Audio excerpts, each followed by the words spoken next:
What's up, y'all? We back at it with another episode of Dandadan, episode 24, man, part of season 2. And this was a great episode. We get introduced to Dino Girl. We get to see a Gundam face off against a kaiju. We've just got so many great things in this episode, man. Make sure you subscribe and hit that bell.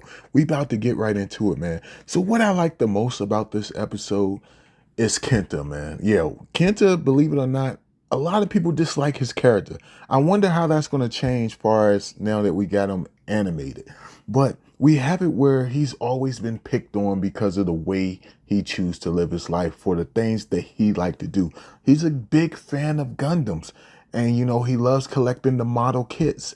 And I like the fact that despite what everyone calls him, they call him a nerd, a tubby, and all of that stuff, because of what he chooses to do in his free time, despite all of that, he doesn't care. He does it because that's what he loved. And it's crazy because I think about myself growing up, and there was plenty of times where I used to see the Gundam kits, and I used to be like, dang, man, I really want to collect those. But, people would consider that lame. And so I just kind of put that in the back burner and just went ahead with trying to be popular in school. You know what I'm saying?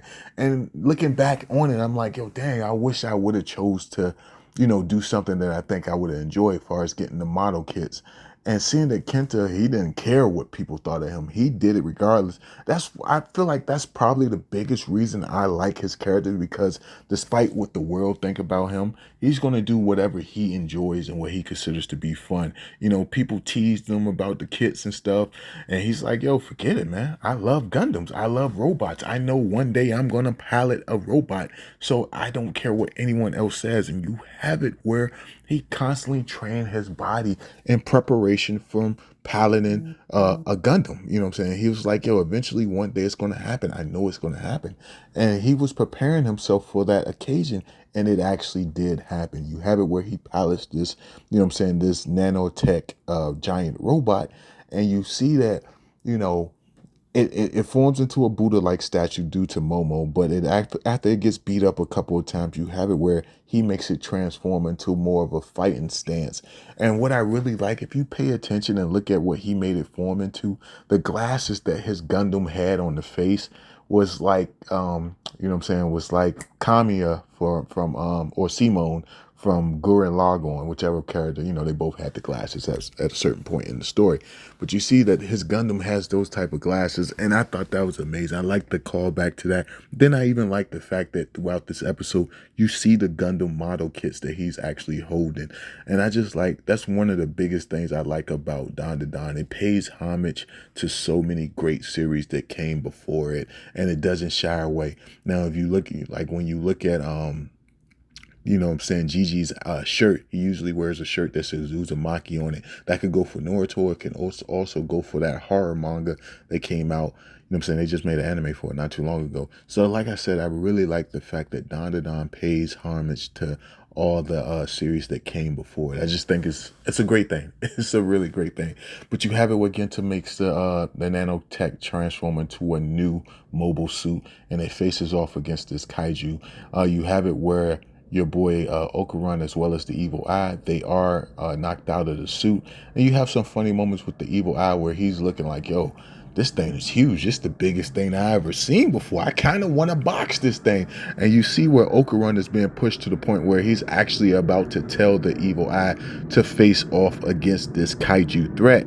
Until your boy Kenta makes it transform and he starts fighting back. And he says like, yo, I've been getting on all types of crazy rides to prepare my body for the day that I will be piloting a robot, so I won't get motion sickness. And you see that you got Ira as well as Momo. They actually getting motion sickness from how much they're moving around. And the battle seems to be evenly matched. But then you have it where Momo as well as Ira, they start using their powers throughout this mobile suit against this, this Gundam, while they're facing off against this kaiju threat.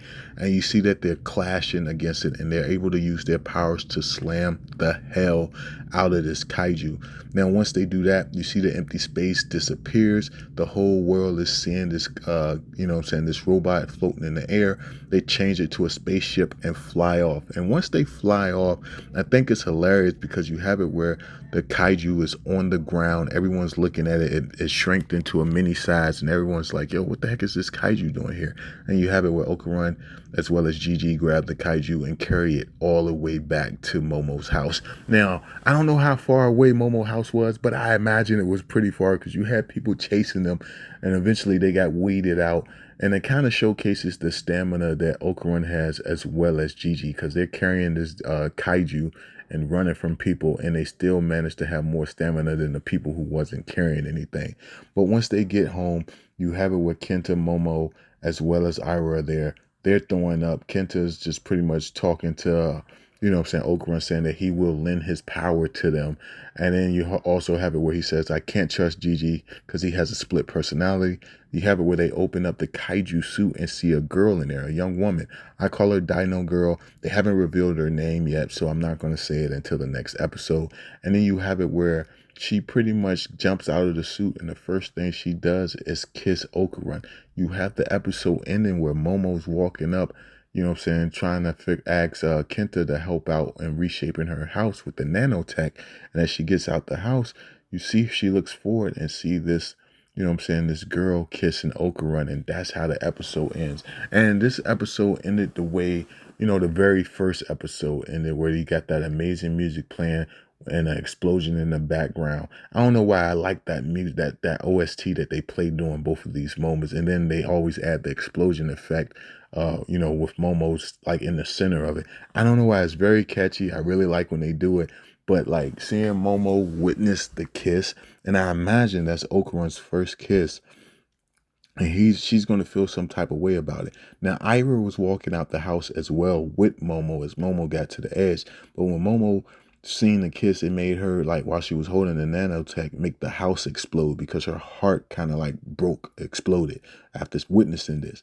Now, I imagine Ira was caught in that explosion. Now, I haven't read this part in the manga in quite some time, so I can't really remember what happened. But I just like, yo, dang, you blew up the house with your ally in the inside. But I'm curious to see how Momo is going to react in the next episode. Is she going to try to fight Dino Girl? You have it where Kenta as well as Gigi, they're both in the background looking like, what the heck just happened? I don't know why, man. It was hilarious. Like I said, this is one of those series where it has it all. It has the action, it has the comedy, it has the romance, it has it all, in my opinion. And I feel like that's probably a reason why I'm really enjoy this series. It's like the manga's really good, but the anime just really brings it to life, man. It gives it an extra layer that I quite enjoy. But let me know y'all thoughts on this episode for everyone who watched it. And let me know what y'all think about Kenta. Is he one of those characters where you actually like him, or is he one of those characters where you can do without him? Let me know down below. And if you like the video, thumb it up, please subscribe, hit the bell, and I'll catch you guys in the next one, man. Peace.